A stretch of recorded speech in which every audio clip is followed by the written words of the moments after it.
Alright, well, let's talk about tying the wing onto a Light Cahill fly. What I have in front of you here is mallard flank feathers. They're dyed wood duck yellow. And when you open the package, you're going to get just a whole boatload of feathers, as you can see. Choose your feathers wisely. As you can see, we've got a couple different feathers here, but there's really only two there that would be appropriate for the wing. This is just a little too uneven at the top. You can see it slants downward. This one slants every which way. But then these two smaller ones off to the side, and typically it's these smaller ones that you're going to want to work with, have a much more even top to them. They're going to be much easier to prepare, and they're going to go on better. So, yeah, be smart about your choices when it comes to that entire bag of feathers, because not all those feathers are going to be appropriate for your wings. So when you go ahead and get ready to do this, what you're going to do is tear away a good portion of that feather, and then this is pretty much what you're going to be using at the end of it. Now, as you can see, this is a wood duck here. Again, more expensive. Good time to talk about the substitutions, because these will cost you a lot more. They are, I think they're prettier. Sure, no two ways about it, but the mallard flank dyed wood duck yellow will do just fine. If you're going to tie flies and you plan on putting them into shadow boxes for the walls of your house, then yeah, sure, I would go with the wood duck. Otherwise, stick with the mallard flank. You'll do fine. Okay, as you can see, I've got the thread started in the wing set position, and I've gathered up my wing material here, and I'm ready to put it on.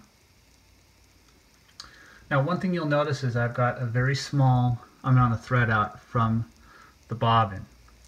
What we're going to do here is we're going to roll this wing into position. That way we won't have to post the wings when we're done with this. So what we're going to do is we're going to take a soft loop around the wing, and then as I tighten the thread down, I'm going to roll this feather up, and as you can see, the curvature of the feather is curving upward, and that'll help us to keep the wings set upright.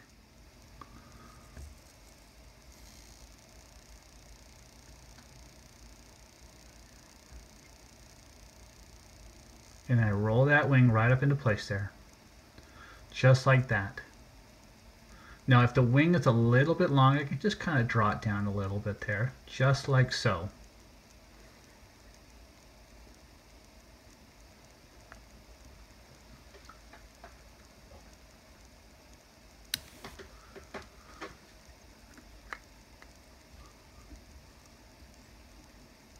Bring it down to bare hook. Bring it back up.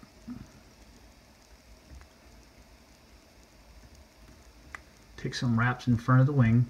Keep them upright. You want to keep this tapered because we're going to be putting hackle here later on. So we don't want any abrupt, uneven wraps through here.